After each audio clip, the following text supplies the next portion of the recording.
Urukundo ni kimwe mu bice bigize ubuzima bw'umuntu kandi ni igice kinini cyane, aho usanga benshi bakundana bamwe bagahirwa ariko abandi bikabagendekera nabi ndetse kugeza n'aho biyambuye ubuzima.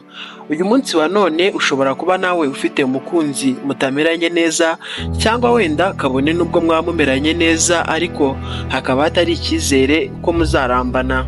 Uyu munsi wa none rero ngira ngo turebere hamwe uburyo wakwitwara kugira ngo ibi byose nk'ingaruka twabonye ziterwa n'urukundo cyangwa se isezerano wari wahawe mu rukundo rishobora kuba rirangiye cyangwa uwo mwakundanaga akaguhemukira, ni gute wakwitwara mu gihe bikugendekeye bitya.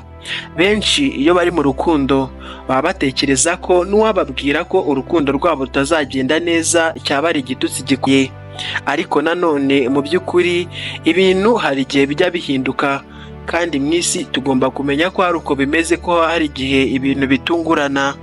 Nk'uko bisanzwe mugiye kubana nanjye Thomas, ikaze. Mu kinyejana cya 20 n'ejo bundi nibwo abashakashatsi bagerageje gukora ubushakashatsi bwabo ku rukundo ngo basobanukirwe icyo ari cyo. Icyakoze icyo babanje kubona ni uko ari amarangamutima yuzura umubiri wose, maze ukumva hari imisemburo myinshi igiye ivubugwa nk'umusemburo w'ubwoba ariwo adrenaline, ndetse n'indi misemburo ibasha kuvubuka iyo ubonye umuntu mukundana, ukabasha kwishima ndetse ku rwego ruri hejuru, aho uba wumva umuntu wese wamira nawe yakubangamiye cyangwa wenda wamubona ukumva biragushimishije cyane, kabone niyo wamutera ijisho gusa cyangwa ukumva wamuhobera. Ibi ni amarangamutima aba kuri buri wese, ntabwo ari abantu bose bakunda, ariko mu kuri abantu bose baba bashobora kugerwaho n'izi ngaruka z'urukundo. Hari umushakashatsi witwa Nebal Dela utuye muri Stanford hafi kaminuza, avuga ko ibi byose nawe byamubayeho ndetse ko yahemukiwe mu rukundo bigera n'aho yumva ashaka kwiyambura ubuzima. Aha rero yaje gutabarwa aho yari agiye gusimbuka ku nyubako y'inyenyeri 60 ngo ahanuke apfe, aho kugira ngo abone uwo bakundanaga arimo ashaka undi mugabo cyangwa yarongowe n'undi mugabo.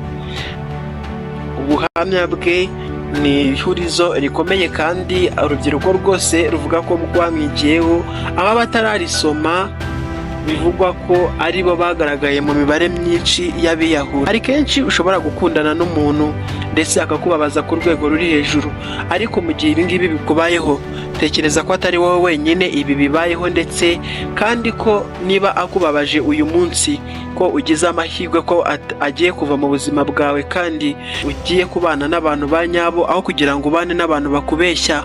Igihe kinini usanga tukimara turi mu bantu batatwifuza cyangwa se bazanaduhemukira, ariko uyu munsi wa none niba umuntu akwanze tekereza ko uwo muntu atigeze anabaho.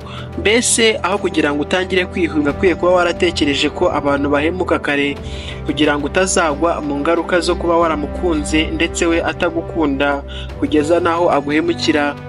Zirikana kandi ko ubuzima bwawe bwigeze kubaho uwo muntu utamufite, maze utangire kwiyakira gake. Ibi ni ibintu bigoye ariko birashoboka, uko nudapanika ndetse ukabitwara gakeya rwose. Ibi ni ibintu uzagera ukakira. Umuntu n'uwanze, gerageza inzira zose mwahuriragamo uzisibe, aho kugira ngo wigwe umwiruka inyuma ushaka kwicara nawe ngo muganire ku kibazo cyabaye. Mwihorere rwose, mwereke ko kuba yarakwanze cyangwa akagusiga nta ngaruka n'imwe byigeze bikugiraho, ndetse n'iyo byaba birimo imbere wenda ukaba uri gushiriramo imbere, ariko ntukwiye kubimwereka inyuma ngo wenda hagire n'igitonyanga cy'amarira ashoka ku matama yawe, kuko akenshi aba yarabikoze neza azi ko aguhemukiye kandi cyane. Rero numwereka ko ibyo yakoze nzi rwose, ahangaha uzababara kandi kurushaho, nibwo zongera ikibatsi mu muriro yacanye. Zirikana kandi ko abantu bose bahinduka kandi ko kuba uri wenyine cyangwa kubaho mu buzima nta wundi muntu ubona. Ibi bikagufasha kwitekerezaho cyane kandi ukisobanukirwa. Manza utekereza uti ese ubundi ndinde ntarakundana n'uyu muntu nari mbayeho hone, hanyuma ubigereranye muri ako gahinda urimo uwo munsi ndetse n'ukuntu wari umeze icyo gihe. Nibwo uzatangira gufata intambwe. Kandi mutandukanye, abantu benshi muzatandukana bidatewe nawe, ahubwo bitewe n'uko umumaro wawe cyangwa se akamaro kawe mu buzima bwabo karangiye. Hanyuma ibingibi ntabwo ugomba kubifata nk'ibyacitse. Zirikana kandi nanone ko ubuzima ari gatebe gatoki, wikwirwa wihorera, kuko icyo uzishyura umwanzi wawe cyangwa se umuntu wakwanze ni ugutuza ndetse ukamugirira neza. Kandi ntuzigere umwereka ko rwose byakubabaje kuba mubwire ko umeze neza. Kandi niba hari umukunzi wari ufite ku ruhande cyangwa se umuntu yakubwiye ko yanga mu gihe mwari mugikundanye, gerageza uwo muntu mwe muri kumwe cyane kandi muhorane, ndetse uwo muntu wakwanze azahure n'uwo muntu, cyane cyane niba ari umukobwa wakwanze, inshuti ye y'umukobwa wumvaga yanga aba ariyo mukunda kuba muri kumwe. Ibi ni ibintu bizatuma umutima w'umurya kandi atekereza ibyo muba muganira.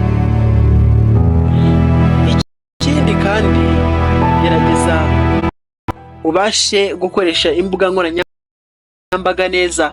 Hari igihe benshi usanga bahuye n'iki kibazo cyo kuba banzwe n'abantu runaka bakundaga, ugasanga ari gupostinga amafoto ababaye arimo kurira, ndetse akandika ati sinzakwibagirwa. Si wo mwanya wo kwandika ibi ngibi, aho kugomba kwicara ugatuza, hanyuma imbuga nkoranyambaga zawe ukaziporotokora neza cyangwa ukazitaho, ugashyiraho amafoto wishimye useka uri kumwe n'umuryango wawe, cyangwa wasohotse ahantu runaka kaza. Gerageza ubure ndetse ure gukunda kuboneka cyane, nibwo azabasha gutekereza ibintu uhugiyemo. Wikwirwa umwereka ko wababajwe n'ibi ngibi, nakunze kubigarukaho kenshi. By'ukuri ibintu ubasha kubyirinda nibwo uzabasha kubaho neza. Kenshi usanga nk'iyo umuntu akwanze, rumwe mu rubyiruko rujya kwiyahuza ibiyobyabwenge, rukanywa inzoga nyinshi ndetse n'ibitabi. Ariko iri cyo gihe cyo kubikora, kuko ahangaha uzahita ugaragara nk'umuntu udashobotse mu buzima bwe, kandi ko mu by'ukuri umwanzuro yafashe ari uwa nyawo kandi wari ugukwiriye.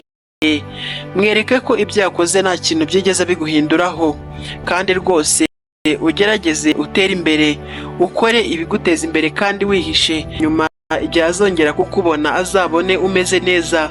Gerageza were kwirwa wiruka mu birori yagutumiyemo, kabone n'ubwo yakubaza impamvu utakimuhamagara, mubwire ko uri buze kumuhamagara, hanyuma umwanya wamuhaye niba wamubwiye ko uramuhamagara nimugoroba, were kumuhamagara rwose. Azi impamvu utamuhamagaye, mubwire ko wabyibagiwe kandi ko uri buze kubikora nimugoroba, ariko nabwo nanone were kubikora.